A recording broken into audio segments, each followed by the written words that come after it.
warga Surabaya tidak melakukan mudik karena kondisi.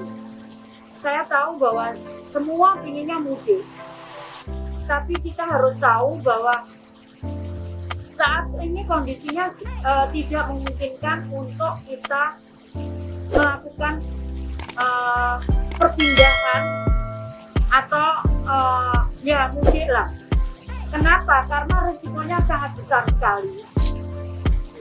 Sebagai contoh, hampir 90% kasus di Surabaya itu karena ada perpindahan dari luar kota, dari luar negeri, yang kemudian dia menjadi positif.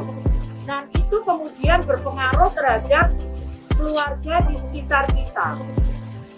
Keluarga di sekitar kita, kemudian rekan-rekan di sekitar kita, teman-teman di sekitar kita, yang akhirnya semua terkena dampak yang harus bukan hanya tinggal 14 hari, tapi ada kemungkinan kita menjadi positif, kemudian kita harus rawat jalan yang kita tidak tahu itu rawat inap harus berapa hari atau rawat jalan sampai berapa hari kalau kita positif, dan itu tidak boleh kemana-mana.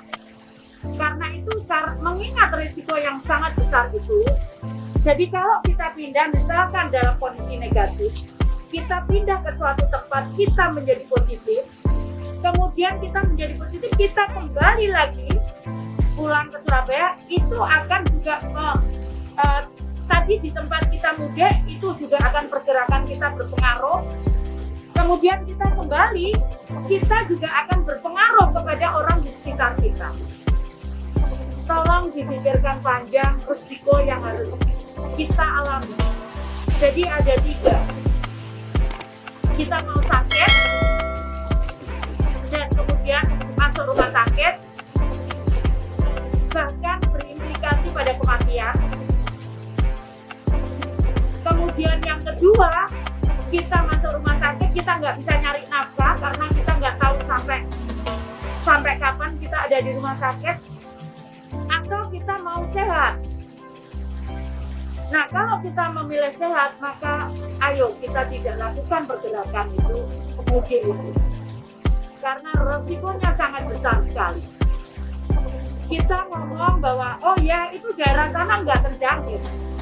Dari beberapa case di Surabaya, yang ada, yang 10%-nya itu karena ada tertular dari kota-kota kecil yang mungkin sama sekali kita tidak menyangka. Ternyata setelah dicek hasilnya positif, ternyata dia mobilitasnya dari sebuah kota. Jadi karena itu tidak bisa kita ngomong di sana tidak ada.